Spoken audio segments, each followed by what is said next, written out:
Hey guys, Silverwood here, back again with another review, and today we'll be taking a look at the McFarlane Toys DC Multiverse Injustice 2 Grodd. So without further ado, let's get into it.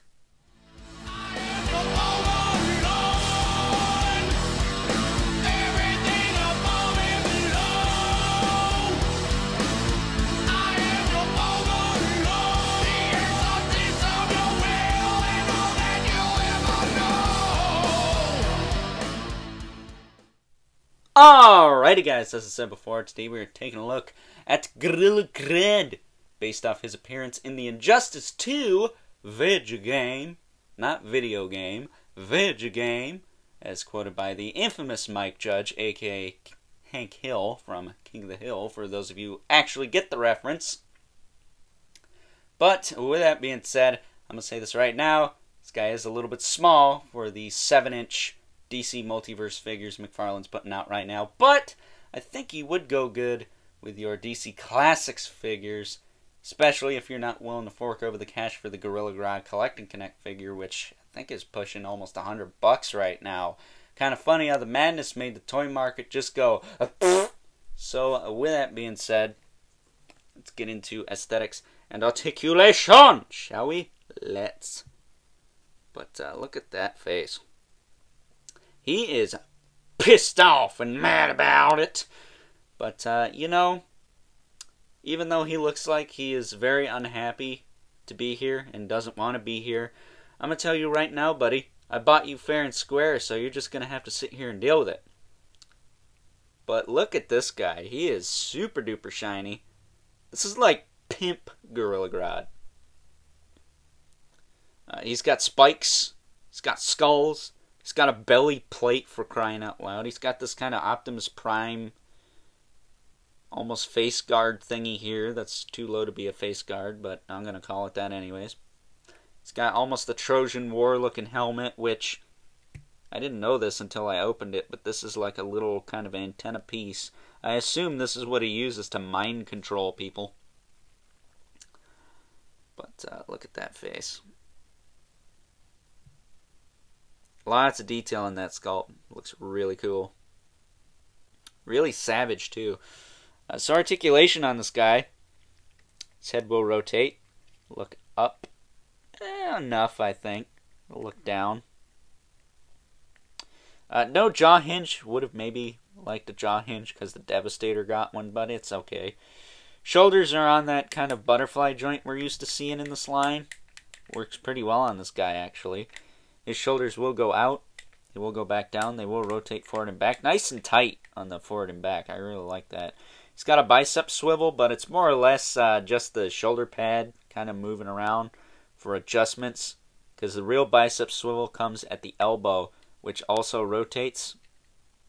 The bicep and the shoulder armor is more of like a cup piece that goes over the peg that comes from the elbow into the shoulder. Not the shoulder into the elbow. Kind of reversed this time. A little bit interesting there. He does have a single joint at the elbow. You can get almost 90 out of that, so that's not too bad. He's got a hinge in the wrist as well as rotation. It is pretty stiff though,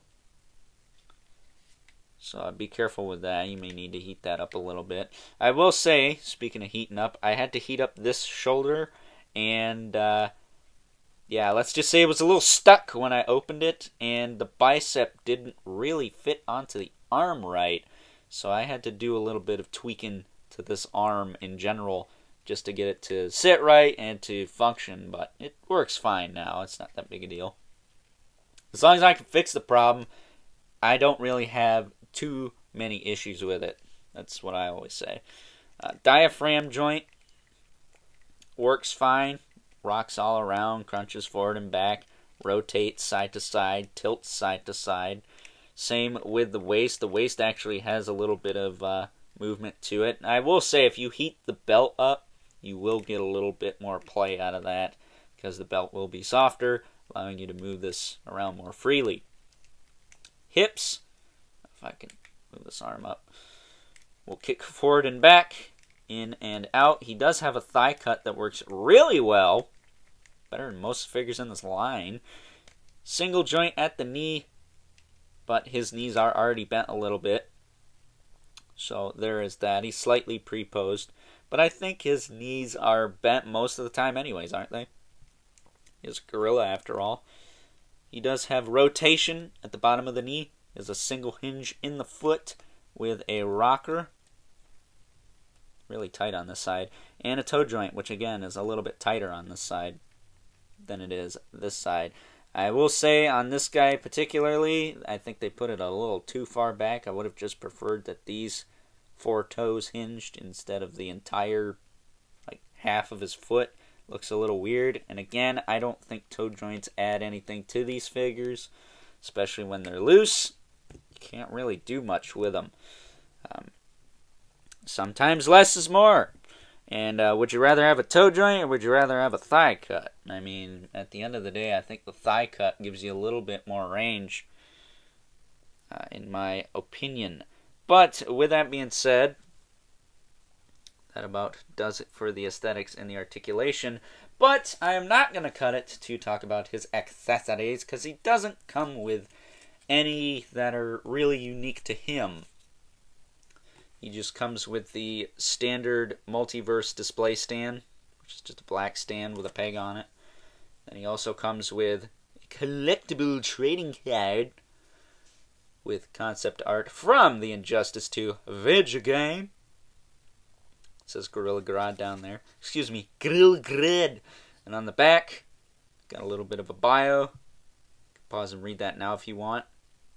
Basically, he's a psychotic monkey, uses mind control to try and take over the world. Pretty standard stuff there. He is also a Flash villain, and lately we've been getting an onslaught of Batman and Batman characters, so it's kind of nice to see some other members of the Justice League, some core members anyways, getting a little bit of love as far as a rogues gallery goes.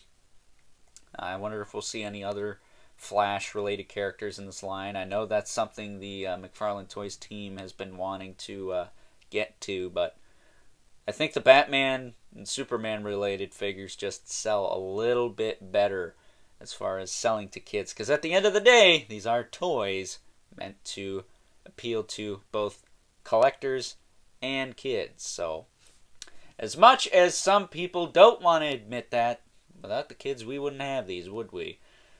Without the kids, we wouldn't have a lot of things, would we? Good or bad. So that being said, I think now it's time we take a look at some size comparisons. Taking a look at some size comparisons, here is Grodd next to a couple of, I would say, average size figures from this line. We have the Target exclusive version of Batman Beyond, review of that coming really soon. And the Target exclusive version of the Flashpoint Batman, reviewed that quite a long time ago now. Probably almost half a year. And yeah, I would say Grodd is a bit small for this line, but again, as I mentioned in aesthetics and articulation, I think he would go great with your DC Classics collection. Up next, here he is next to the only other gorilla action figure I have at this time. Got the NECA King Kong.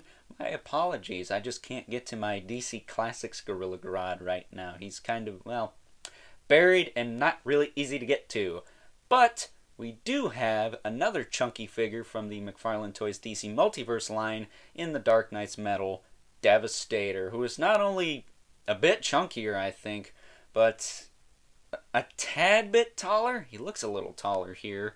Would have been nice to see a little bit of that size put into Grodd here, but I think they made up for that in the paint apps department.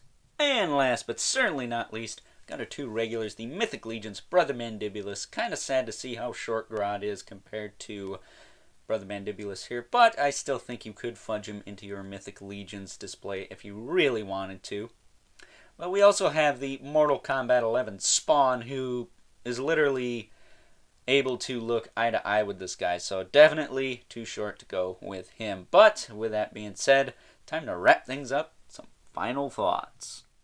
Overall, and if this isn't proof that McFarlane Toys is killing it with this line on all cylinders, I don't really know what is. Yeah, he's a little short for the 7-inch line, but as I said earlier, I think you could fudge him into your DC Classics collection, particularly the new 52 versions of the Justice League. I think would be really cool fighting this guy I believe that was called DC Comics Unlimited. They did the big three, of course: Batman, Superman, Wonder Woman.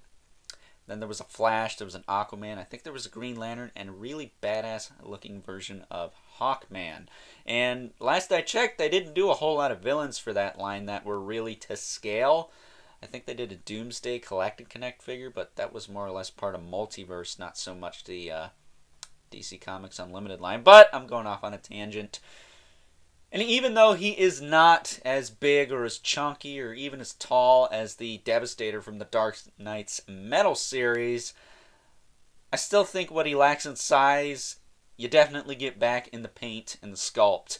He's got it all. He's got the shiny gold armor, he's got the spikes, he's got the skulls, he's got a freaking belly plate. He's got an Optimus Prime battle mask looking thingy on his chest armor there.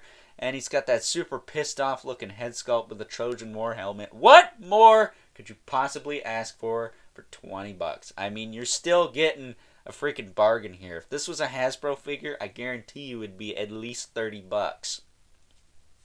But I digress. So if you are on the fence about picking this guy up, I'm going to tell you right now, just do it, man! Because he is worthy and definitely worth checking out. So with that being said, I hope you guys enjoyed this review. Don't forget to like this video, hit that subscribe button and the notification bell so you know whenever I upload more reviews like this one. As well as hit me up on Instagram over at Overlord Productions for unboxing videos that I upload to IGTV afterwards in case you miss them. I do the live stream stuff over there quite often lately. I've been doing them at least once a week. So check those out if you haven't already. I actually did one of this guy the other day. So again, check that out if you haven't already. And as always, don't forget to leave a comment in the comment section below. Let me know what you think of this guy. If you were able to fudge him into your DC Classics display, let me know in the comments below. But as always, keep the comments civil because the world sucks enough as it is. And until next time, I will catch you guys later.